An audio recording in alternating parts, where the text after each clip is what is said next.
on this computer. Okay, recording. So the first thing I need to do, it's all about repetition. So I'm gonna always go through the steps and always just keep on repeating the process of forking, cloning, committing, and making pull requests. Forking, I need to fork it over to Tom Preet's GitHub, my personal GitHub, making a copy, forking Lima Platoon Factorial. Now I'm on my GitHub, forked from Lima Platoon. So I'm gonna git clone, click the green clone or download, copy it to my clipboard, move over to my challenges where I've got 99 bottles, def grandma, Roman numerals. So currently I'm in my Roman numerals. I don't want to be there. I always be aware of what directory you're currently located in, because it's easy just to git clone and put things into wherever your terminal directory is in. So I need to CD up one level to get back into my challenges directory. Can everyone see this? Should I zoom in? Is that better? So I've git cloned, I'm in my Lima Platoon challenges. I need to git clone, paste in that link that I had copied to my clipboard, which is literally just the Tom Preet where Factorial resides in my GitHub. Cloning it down, and here's Factorial. I've got JavaScript and my spec file. I'm going to open up JavaScript and my spec file. I'm going to comment that one out, but not really. I'm not going to really account for this one just because it's a big int, and in JavaScript that's like impossible. Not really. I actually don't know. Did anybody solve for this one? Yeah, I got it. My max was 170. At 171, it goes. No, well, it just says infinity, but it did actually put out an answer. Oh, nice. Infinity. Nice. All right. So I need to CD. So I'm going to split the screen. I've got my Factorial spec and Factorial. I'm going to split the screen there. CD into the Factorial. So now I'm in my Factorial. I can list. I've got the README. I've got the JavaScript, and I got the Python version. I saw someone say you can export everything by doing just exports star. Is that right? Or is it module.exports? It's singular export. Oh, like that? I'm gonna That's the module.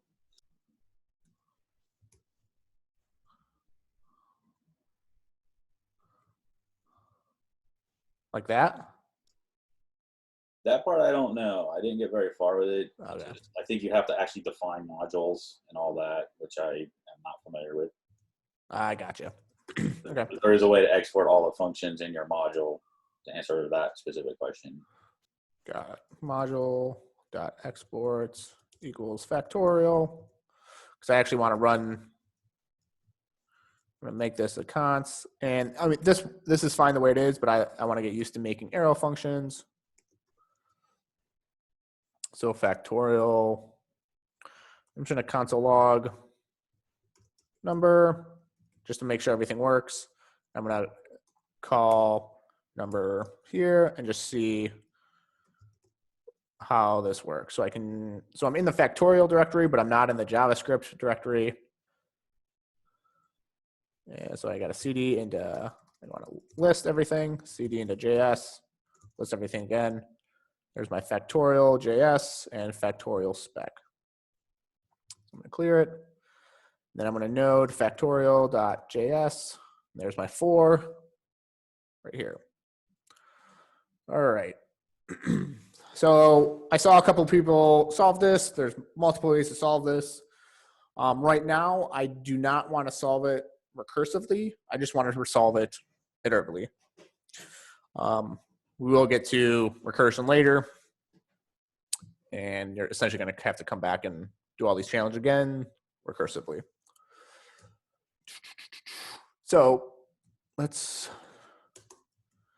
look at the factorial challenge. Factorial has a very specific definition. As an overall, though, a factorial is the result of multiplying a sequence of descending numbers down to zero. Factorials are only defined for non-negative integer numbers. This definition includes zero, though, what is it? Oh, factorial 0 is equal to 1, so treat it as an edge case. So what I want to do is take in like want to say like 4 times 3 times 2 times 1 and times, there won't be times 0 because then that would equal 0. So I'm just going to go down to 1. So let's see how I want to do this. So if I want to go down to only 1,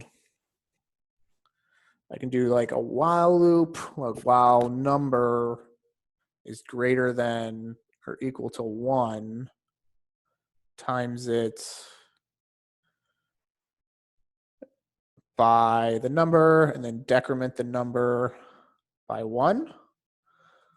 So I can do like write a function that takes in a number parameter, which already kind of was already built for us. And then I can take an answer. So I need a variable, create answer variable. Does this answer variable, should it equal? If you initialize it at 1, it should work even if they put in a 0, because all you'd have to do is return the answer, which would just be 1, Okay. even if we don't multiply anything else to it. So I'm going to initialize at 1. So create a variable initialized at 1. I'm going to say define answer variable equal to 1. So it's officially going to start at 1. And I'm thinking like while number parameter is greater than or equal to 1 times it by the number and then decrement times the answer variable times the number and then decrement the number. And so if it goes like, so while number is greater than 1 or greater than or equal to 1, take the answer, which is 1, times it by 4, and then decrement the number, which is then 3. And then, so now the answer is 4, and it goes through the while loop, and so 4 times 3. And then, does that make sense? I'm just trying to think. I think that works.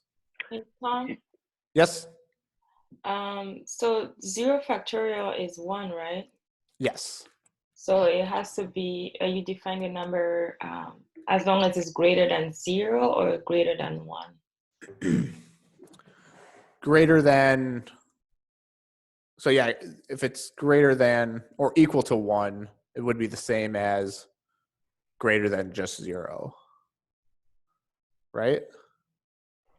Yes, as far as whole numbers, obviously float, we're not getting that, but as far as whole numbers, yes, that's true. Yeah. If you're returning just a number, though, that takes away the 0 option, and it allows you to return it for 0 if it comes in as an edge case.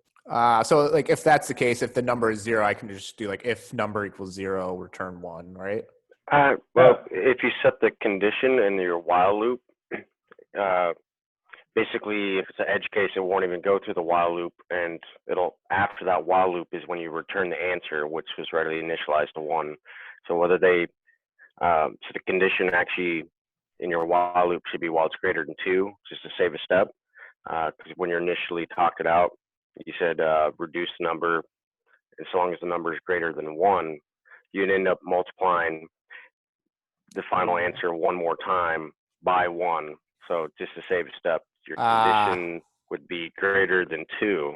You're right. Yeah. So if it's greater than 2, it'll do what it needs to do. If it's 1 or 0, it'll just return, it'll skip the loop altogether and return the default answer of 1. Okay. Yeah. Cool. Yeah, I like that. So create while loop or a while loop greater than 2. And within the while loop, I'll take Be greater than or equal to, wouldn't it? oh yep, greater than loop greater. I'll do greater than or equal to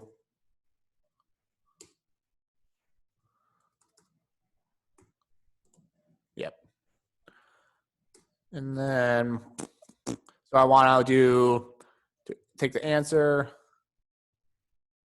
or multiply number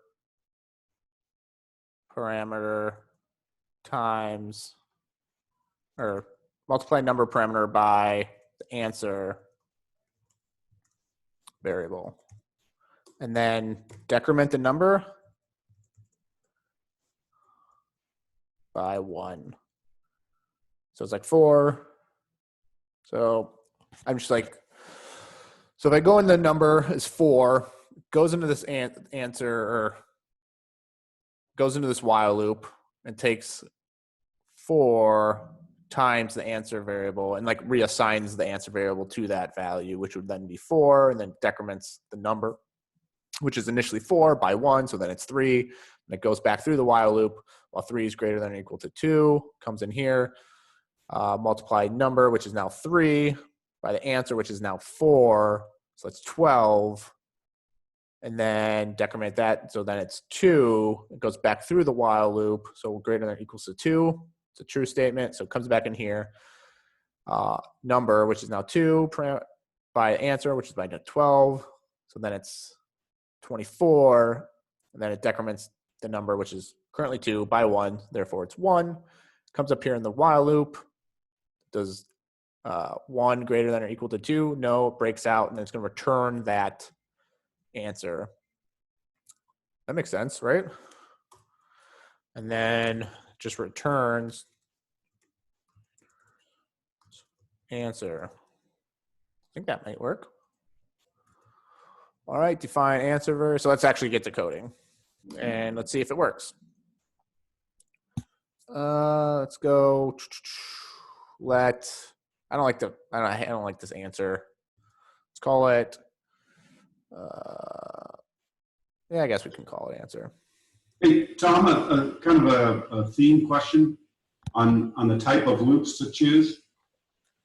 I read a little kind of description and saying, like, if you know exactly how many times you're going to do it, use a for, and then use a while if a while or a do while if you're changing something and then testing the condition.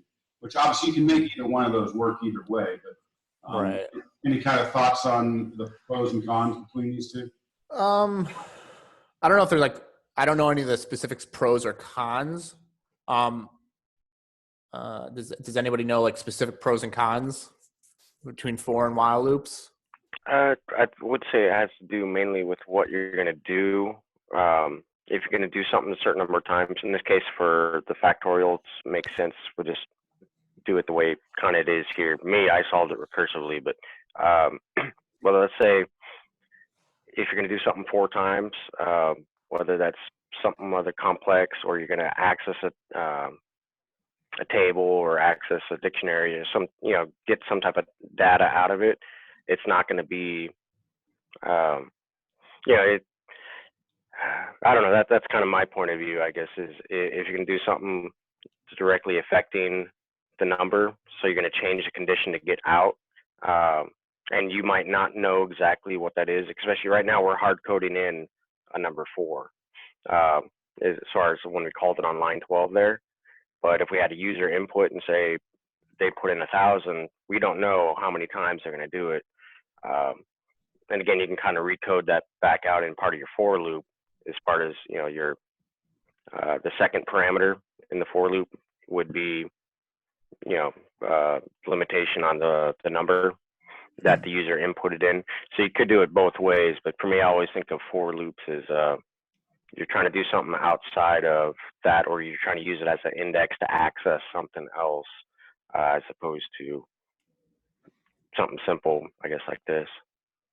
Yeah, like just the way the way I've used for loops mainly in the past, specifically for loops, is if I'm using an array or dictionary, and as you said, just accessing other data other than like the specific number, or like manipulating the specific number of something.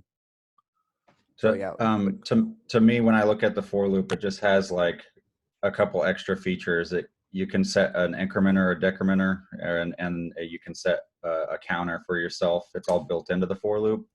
And a while loop, it's just checking the condition until it's false. So, I mean, and you can check conditions of anything, like like run this code until this file is empty, so you can read all the lines of a file or something like that. Mm-hmm. You don't need a for loop for that.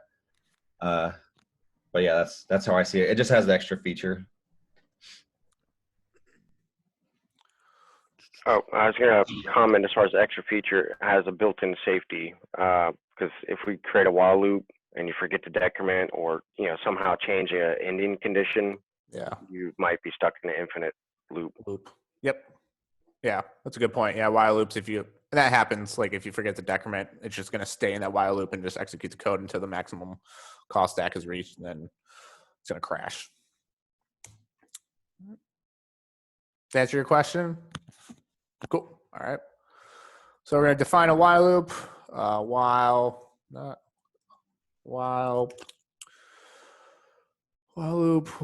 number.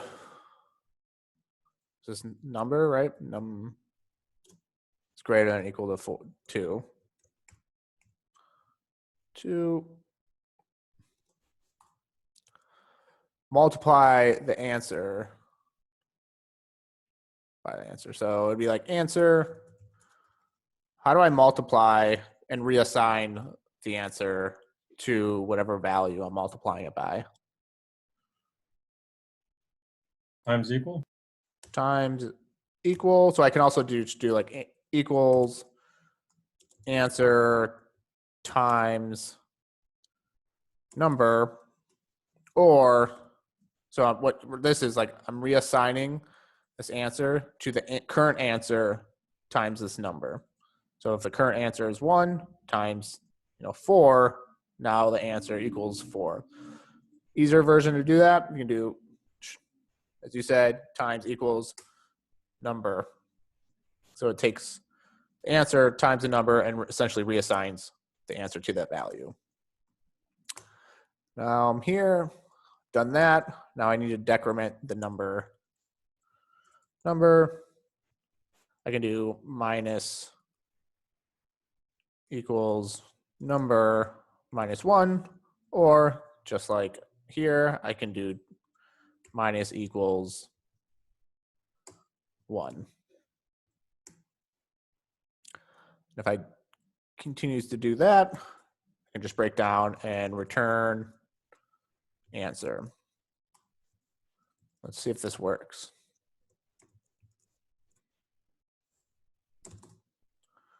Python factorial.js.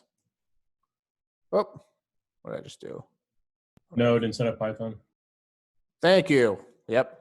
That's always funny when you node your Python or Python your node. Node factorial.js. I'm going to clear it first, bring it up.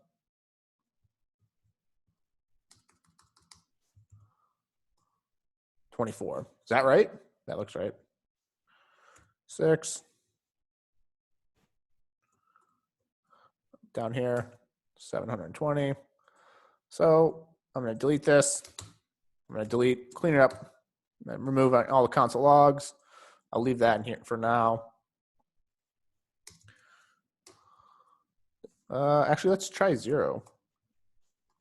because that was an edge case. Is that correct? Factorial 0,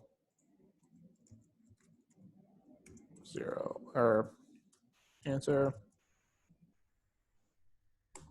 1. Cool.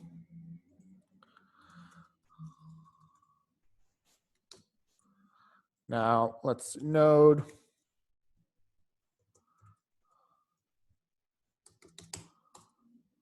factorial 8. Uh-oh, what happened? Oh, since I'm importing it differently, so I should get true, true, false.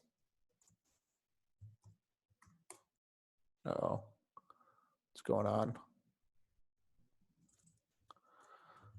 Factorial. Clear. True, true, or false, because it's big int. Does anybody have any questions? Don't worry about this one right now. That's just. Does anybody have any questions about factorial?